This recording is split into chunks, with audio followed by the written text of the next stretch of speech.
Hello friends, welcome to PCM coaching centre. आज के class में सांख्यिकी स्टैटिक्स जो अध्याय 14 पर आधारित है उसके बेसिक पढ़ेंगे। तो देखिए दोस्तों, सांख्यिकी का परिभाषा देखिए। अर्थपूर्ण सूचनाएं उपलब्ध कराने से संबंधित अध्ययन गणित की एक शाखा में किया जाता है जिसे सांख्यिकी कहा जाता है। ठीक है दोस्तों, देखिए नोट। सांख्यिकी में आंकड़ों के संग्रह करने, व्यवस्थित करने, विश्लेषण करने और निर्वाचन करने के बारे में अध्ययन किया जाता है। ठीक है दोस्तों, आंकड़ों की विशेषताएं देखिए। Properties of data. आंकड़े किसी उद्देश्य से ही जमा किए जाते हैं। ठीक है दोस्तों, आंकड़े सदैव संख्यात्मक राशियां होते हैं।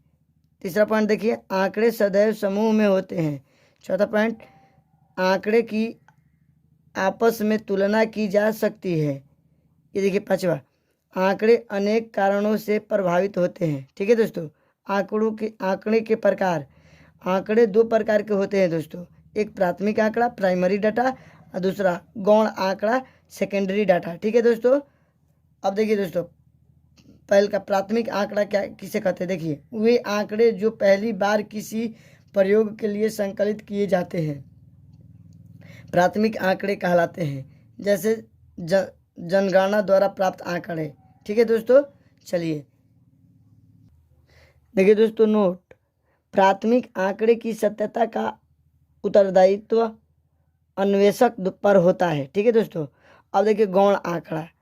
यदि किसी प्रयोग के लिए पहले से आंकड़े उपलब्ध हो जिनका संग्रह किसी दूसरे व्यक्ति या संस्था से किया गया हो और अनुसंधानकर्ता इन्हीं आंकड़ों को प्रयोग में लाए, तो ये आंकड़े सेकेंडरी आंकड़े कहलाते हैं, यानी कि गौण आंकड़े कहलाते हैं। ठीक है दोस्तों, सेकेंडरी आंकड़े मतलब कि गौण आंकड़े। ठीक है, इसको इंग्लिश में सेकेंडरी बोलते हैं। चलिए नोट देखिए, गौण आंकड़े की सत्यता का उत्तरदायित्व तो अन्वेषक पर नहीं होता है। ठीक है दोस्तों, आंकड़ों का संग्रह, कलेक्शन ऑफ डाटा, किसी कक्षा के छात्रों की अनुपस्थिति का आंकड़ा छात्रों द्वारा जमा किया जाना आंकड़ों का संग्रह होगा। ठीक है दोस्तों, देखिए अब आंकड़ों का वर्गीकरण, क्लासिफिकेशन ऑफ डाटा।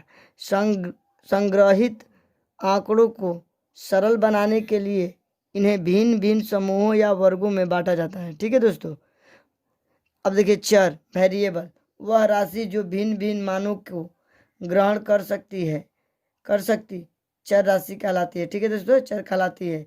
इसको वेरिएबल भी इंग्लिश में बोलते हैं, जैसे ऊंचाई, वजन, आयु इत्यादि। ठीक है दोस्तों, संतत चर, कंटिन्यूअस वेरिएबल, ऐसी राशियां जो किसी विशेष सीमा के भीतर कोई भी संख्यात्मक मान ग्रहण कर सके, संतत चर कहलाती है। ठीक है दोस्तों, अब देखिए असंतत चर, डिस्क्रिप्ट वेरिएबल, ऐसी राशियां जो सभी संभव मानों को ग्रहण करती है, असंतत चर राशि कहलाती है। ठीक है दोस्तों, चर कहलाती है। बारंबारता, फ्रीक्वेंसी देखिए दोस्तों, किसी प्रेक्षण में कोई चर जितनी बार आता है वही उस चर मान की बारंबारता कहलाता है। अवर्गीकृत आंकड़े देखिए दोस्तों, क्लासिफाइड डाटा, यदि आंकड़े जिस रूप से संकलित किया गया हो उसी रूप में रखे गए हो तो ऐसे आंकड़ों को अवर्गीकृत आंकड़े कहते हैं। ठीक है दोस्तों, वर्ग सीमाएं देखिए, क्लास लिमिट्स, प्रत्येक वर्ग को निश्चित करने के लिए दो संख्याओं की आवश्यकता पड़ती है, ऐसे संख्याएं वर्ग सीमाएं कहलाती है। ठीक है दोस्तों, वर्ग अंतराल देखिए, क्लास इंटरवल, किसी वर्ग LIU लिखें दोस्तों, ये होता है लोअर लिमिट। ठीक है दोस्तों, ये होता है अपर लिमिट। यू का मतलब लोअर लिमिट से अपर लिमिट को वर्ग अंतराल कहते हैं। ठीक है दोस्तों, जैसे 40 से 50 का वर्ग एक वर्ग अंतराल है। ठीक है दोस्तों, यहाँ पर आप कुछ भी उदाहरण ले सकते हैं, 10 से 20 भी ले सकते हैं। ठीक है, वर्ग चिन्ह देखिए, क्लास मार्क्स देखिए दोस्तों, वर्ग चिन्ह बराबर lower limit plus upper limit बटा में 2, यानी कि निम्न सीमा प्लस उच्च सीमा बटा में 2 होता है वर्ग चिन्ह ज्ञात करने का सूत्र। वर्ग अंतराल के अनुसार वर्गीकरण। ठीक है दोस्तों, वर्ग अंतराल के अनुसार अपवर्जी विधि, एक्सक्लूसिव मेथड, इस विधि के अनुसार प्रत्येक वर्ग अंतराल की उच्च सीमा आगे वाले वर्ग अंतराल की निम्न सीमा होती है। ठीक है दोस्तों, जैसे 10 से 20, 20 से 30, 30 से 40, 40 से 50। ठीक है दोस्तों। अब देखिए समावेशी विधि, इंक्लूसिव मेथड। इस विधि में किसी वर्ग को उच्च सीमा अगले वर्ग की निम्न सीमा नहीं होती है। जैसे 0 से 9, 10 से 19, 20 से 29, 30 से 39, 40 से 49। ठीक है दोस्तों, इस तरह का अगर वर्ग अंतराल दिखे तो ये समावेशिक विधि होता है। ठीक है, चलिए वास्तविक निम्न सीमा तथा वास्तविक ऊपरी सीमा। दिया वर्ग अंतराल 0 से 9, 10 से 19, 20 से 29 हो तो निम्न सीमा और पहले वर्ग की ऊपरी सीमा का अंतर एक होता है। ठीक है दोस्तों, ये देखिए निम्न सीमा, ये पहले वर्ग की उच्च सीमा और दूसरे वर्ग की निम्न सीमा। ठीक है दोस्तों, इन दोनों का अंतर क्या होता है? एक होता है। एक का औसत क्या होता है? 0.5। तो दोस्तों हम इसको अपवर्जी में जब बदलेंगे तो 0.5 इसमें पहले निम्न सीमा में 0.5 घटा देते हैं। ठीक है दोस्तों, और उसके बाद से उच्च सीमा में 0.5 जोड़ देते हैं।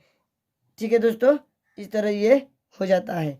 ये माइनस में रहता है और ये प्लस में, ये -0.5 से ये 0 है तो -0.5 हो जाएगा से 9.5। निम्न मिलान चिन्ह देखिए। अब दोस्तों गणना की सुविधा के लिए एवं भूल से बचने के लिए टैली यानी मिलान चिन्ह का प्रयोग करते हैं। जैसे ये 4 है, इसको इस तरह लिखा जाता है टैली चिन्ह में।